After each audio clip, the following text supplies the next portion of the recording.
Anger is a normal, natural human emotion that we all experience. And there's a lot going on in our current modern day society that is indeed anger-inducing. From the economy to the current political climate to the variety of social movements, just to name a few. And experiencing anger is not the issue, it's staying angry. The great American author Mark Twain said, "Anger is an acid that can do more harm to the vessel in which it is stored than to anything on which it is poured." And I feel like that is very evident in our current society, with nearly 2/3 of Americans reporting they feel angry. But instead of, say, turning their anger into action and resolutions, they're just stewing in it. And honestly, unless you live off-grid with no access to any type of media, no wonder Americans are staying angry, considering the fact that news and social media have settled on anger and fear being the most potent emotions for driving engagement. When there's an algorithm that is literally made to make you angry and make you upset and keep you that way, not to mention the incredibly poor advice on how to handle your anger. In an article in Psychology Today titled "Diffusing Armageddon: Why Are So Many Americans Angry?" they pointed out that there is a formula for this driving engagement through anger and fear. And it is to find the craziest characters in opposing camps and put them as the face of the movement. It's a formula called nut picking. And it's one of the primary weapons to culture wars because it allows each side to scorn the other side's bozos with perfect justification. Because is that not what's entertaining now?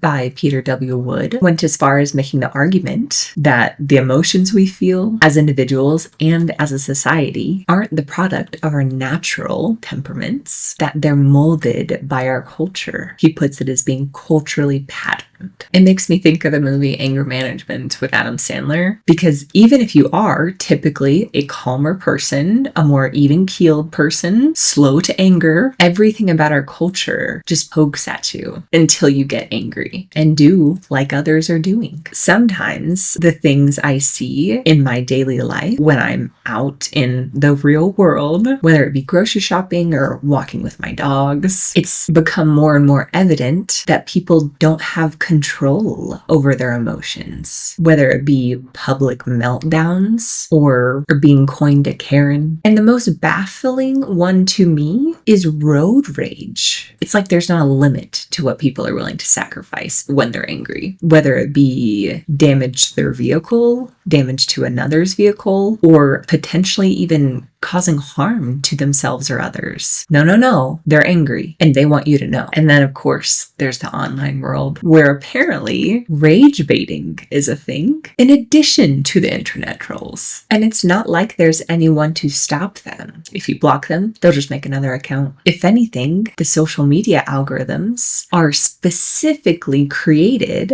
according to Max Fisher's book, The Chaos Machine, the inside story of how social media rewired our minds and our world, that the algorithms actually exploit the human's brain to divisiveness. And he got that from one of Facebook's own researchers. So is the only way to prevent yourself from being in a constant state of anger to cut off social media completely? That would likely be the most effective way. However, I highly doubt many would be willing. It doesn't have to be that extreme. And it also probably shouldn't look like this.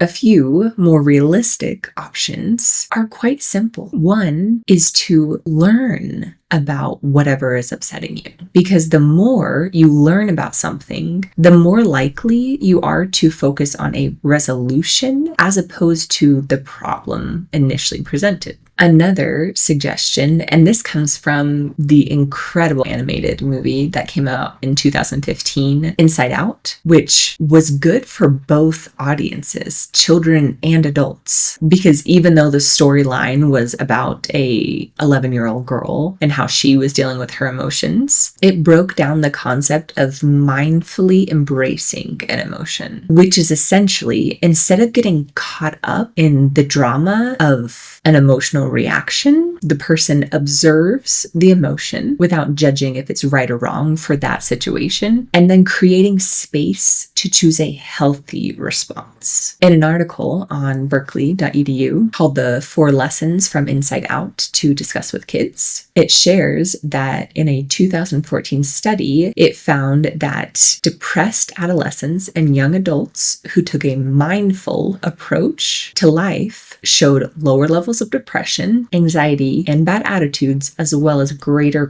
quality of life. So going back to the topic, if you choose to, whether consciously or not, stew in your anger and never move past it, not only is it bad for your mental health, it's also bad for your physical health. Anger causes you to be stressed, which is really bad for your heart and cardiovascular health. And also, it can do some serious damage to relationships with those around you. And there are some long practiced techniques that really do help with intense emotions like anger. Deep breathing, taking a step back, engaging in a physical activity, counting to 10, thinking before you speak, and distract yourself. Engage in a different activity, whether it be listening to music, reading, doing a puzzle, just to redirect your focus. We cannot help what social media chooses to use for their algorithms. But I love the quote by Nelson Mandela when he says, "Do not allow your anger to control your reason, but rather your reason to control your anger." I know we live in a tumultuous world right now, and that our culture is literally trying to mold us